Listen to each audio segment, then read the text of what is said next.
is on the air. Out of the pages of the world's greatest comic magazine come the adventures of the Fantastic Four. This week's epic, the first tale in this new radio series, is from the original book of Marvel called The Fantastic Four Meet the Mole Man, the beginnings of which we shall witness in just half a moment. It's mid-afternoon in New York City. Through the din of midday traffic is heard a strange explosion. A symbol takes shape in the city's sky, and a legend is born. Hey, look up there. What does that mean? Could it be an invasion? And high above the excitement and hubbub, one man holds the still smoldering flare gun. One individual who is somehow more than just a man. He is the leader of the Fantastic Four. This is the first time that I've had to use the signal, and I pray it will be the last. In another part of Manhattan, Susan Storm is having tea with a society friend when she hears... Sue, look out there. What? That symbol in the sky. What do you suppose it means? Oh, I'm sorry, Jackie. I have to go now. What? But we haven't even started our lunch. So it's happened at last. I must be true to my vow. There's no turning back. She's gone. But how? It's time for the world to meet the Invisible Girl. And at the same time, in a men's clothing store downtown. I'm sorry, sir, but we don't carry anything large enough to fit a man of your stature. Bah! Everywhere I go, it's the same story.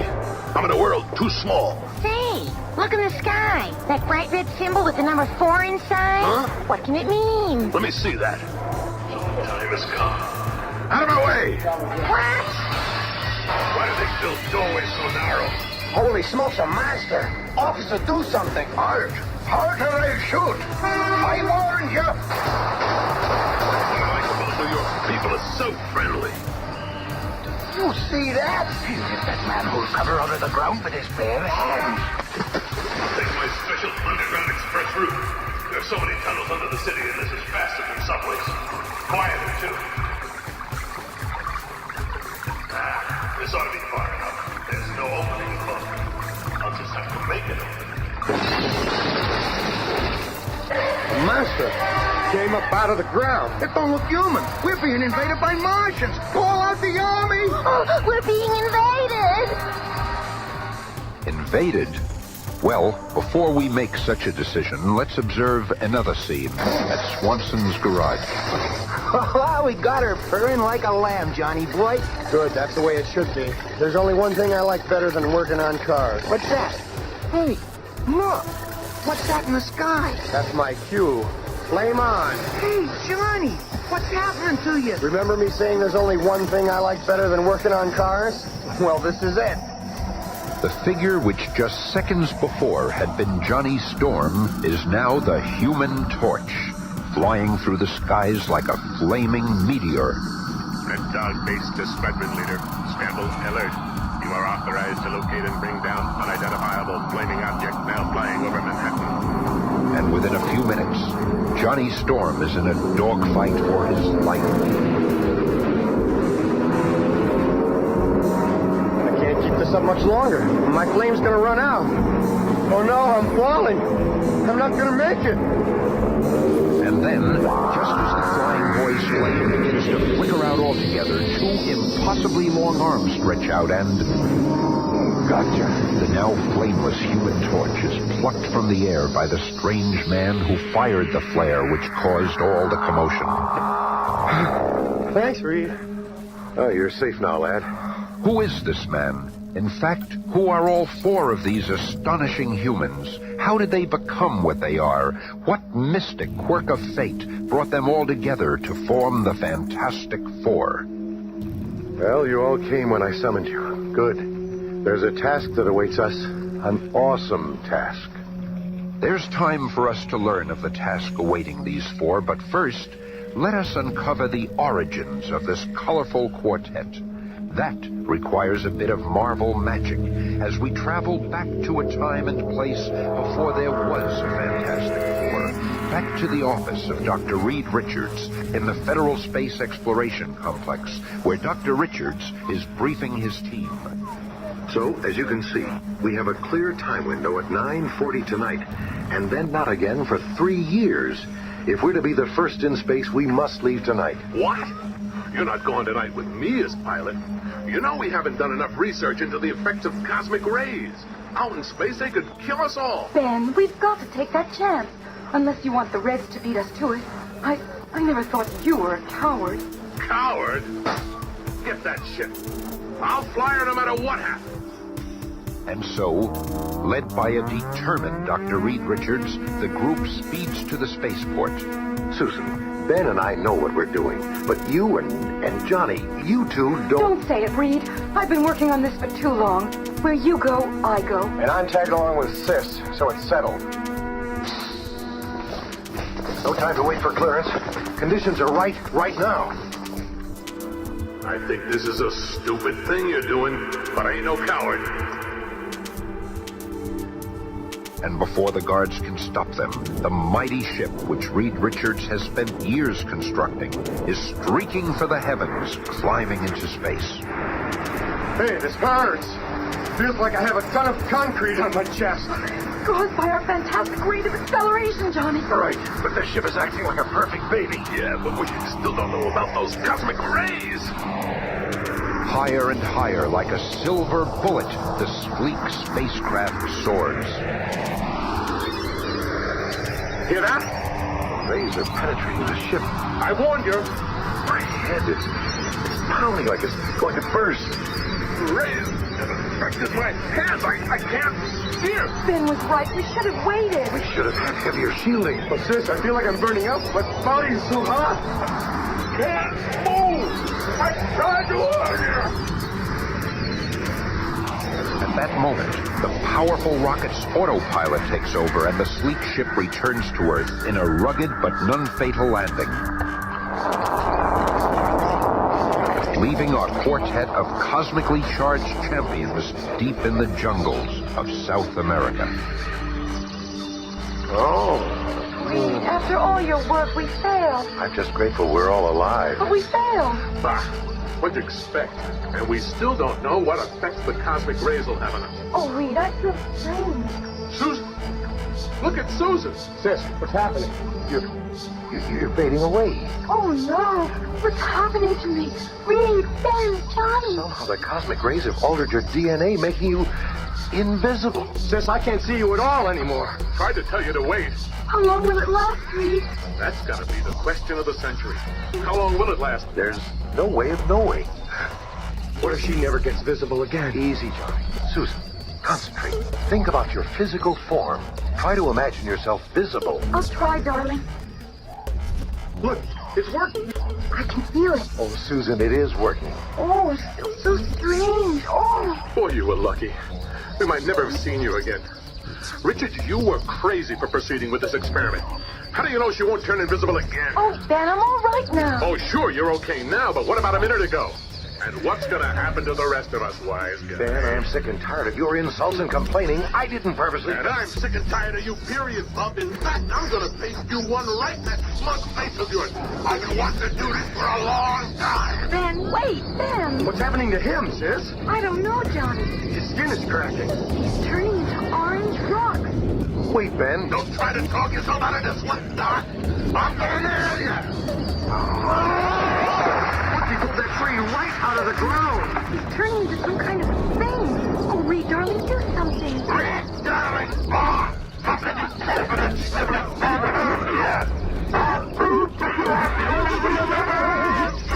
Oh, no, you know. You've had this coming for a long time. Oh, Reed, not you too. What's going on, Sis? What's happening to Reed's arms and legs? I don't know, Johnny. They're like rubber bands or something. They stretch like elastics, even his neck.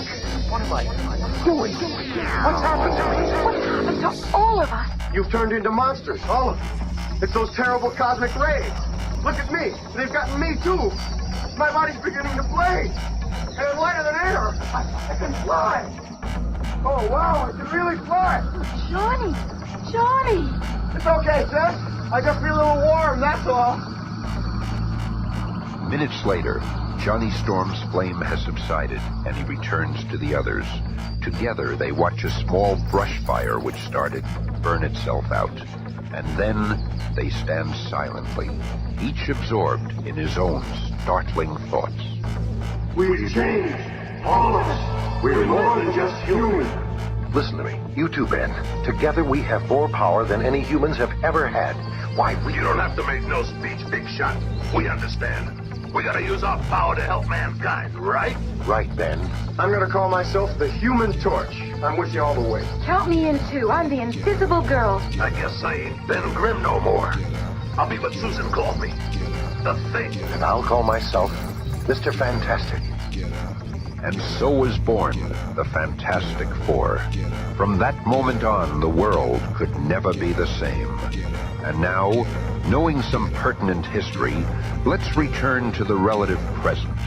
This is the first time Dr. Reed Richards has brought the fabulous foursome together since that fateful flight, and the task awaiting them is truly awesome.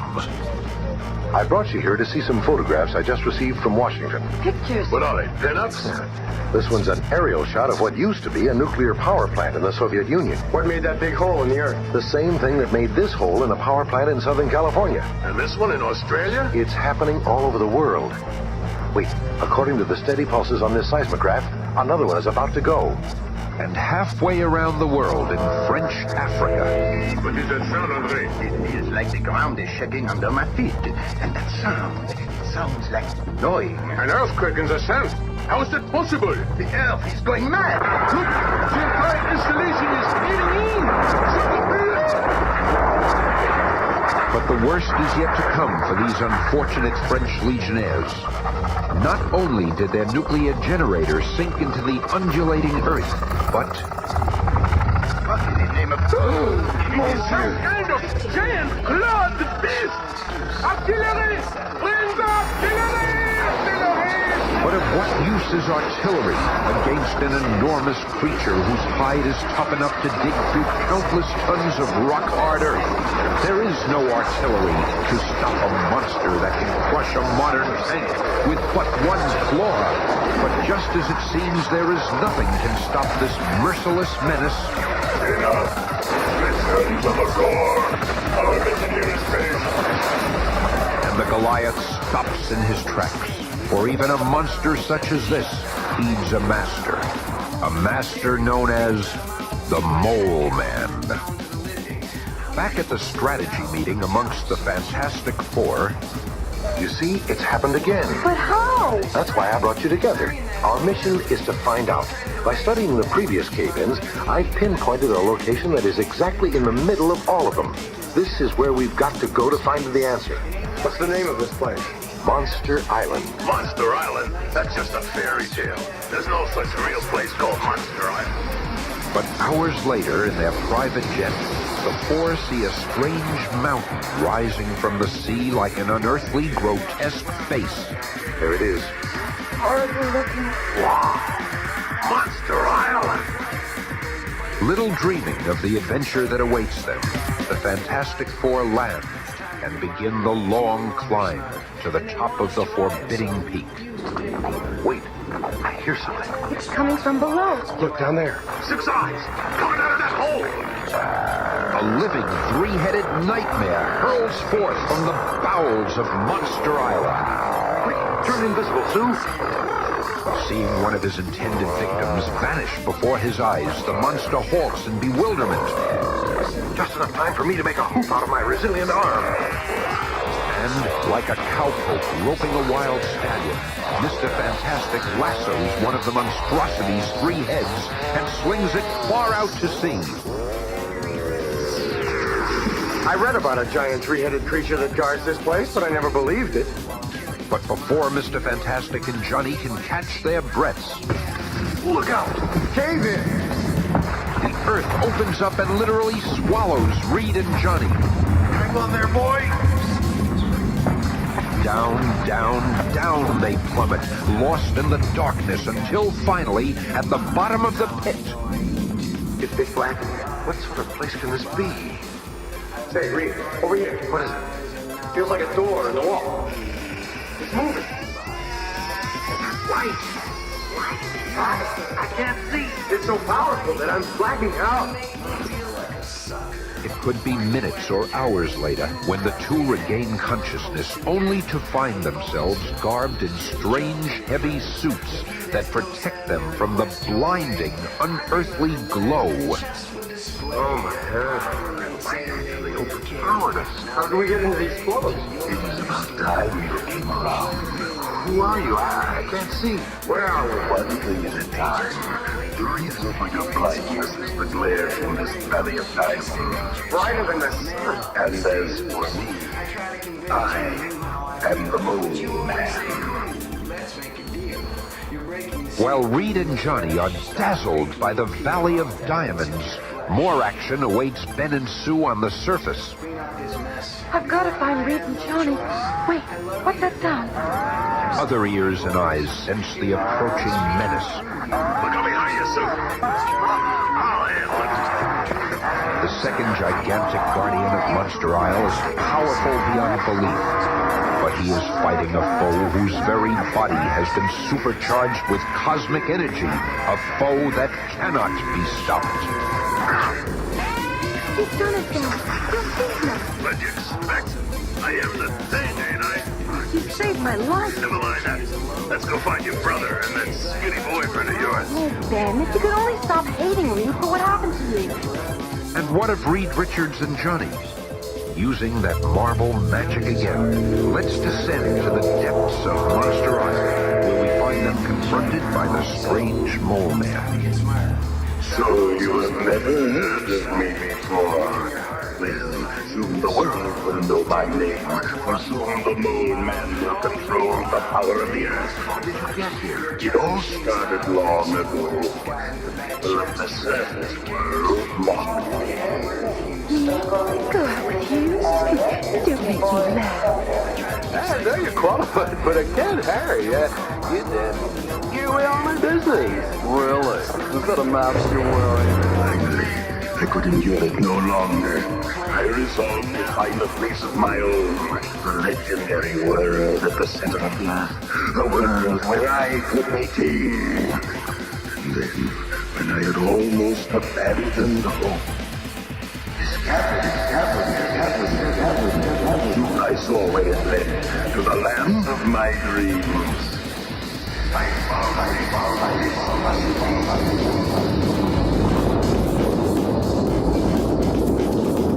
When the sudden shock of my outcry in that blue silent cavern caused a violent avalanche. When it was over, I had somehow survived, but I fell into the Valley of Diamonds and was permanently blind. That was the last of my misfortunes. My luck has changed as I mastered the creatures down here. May men do my bidding. With their talents, I carved an empire out of the earth's core. I conquered everything around me. I developed the ability to deal with the dark and the blindness. Yes, take this paw. Try to hit me with it. What do you mean? Go ahead. Take a swing at me. Again. See? I am free now like a bat. I am able to evade whatever danger approaches me and return the attack in kind. Reed, you okay? He's not hurt. But see how easily I defeat anyone who dares defy me. But now, I seek out those creatures from the bowels of the earth shall destroy you, my witness intruders. We'll see about that thing, sis. Johnny! It is too late. The die is cast. Look out, Ben! Behind you! Hearing the Mole Man's signal, his largest and most deadly underground creature thunderously lifts itself into the room, its brainless rage directed at the ill-fated four. Flame on. Help is on the way. Things are gonna get kind of warm around here. Back and forth like a flaming hornet, the Human Torch buzzes the gigantic creature, who tries to grasp the frantically flying youth. Reed, the Mole Man is getting away. Not if I can help it. And I can. You haven't won yet. You can beat my entire menagerie of monsters. they come, like pieces from an insane nightmare, roaring, running, snarling, the Mole Man's entire army of underground gargoyles. But the unbelievable power of the torch flying between his fantastic allies and the pursuing hordes blazes a swath of melting earth. This will cause a landslide, stealing those creatures from us. You did it! And we're free, too! We better get out of here. This whole place is going to erupt. And moments later, What happened to the Mole Man? I left him there. He'll never bother anyone. Look, he's destroyed the entire island. It's the best way. There was no place for him in our world. I just hope we've seen the last of him. whether we've seen the last of the Mole Man or not, one thing is certain. We'll see much more of the world's most incredible quartet in the weeks to come as we pursue the further adventures of the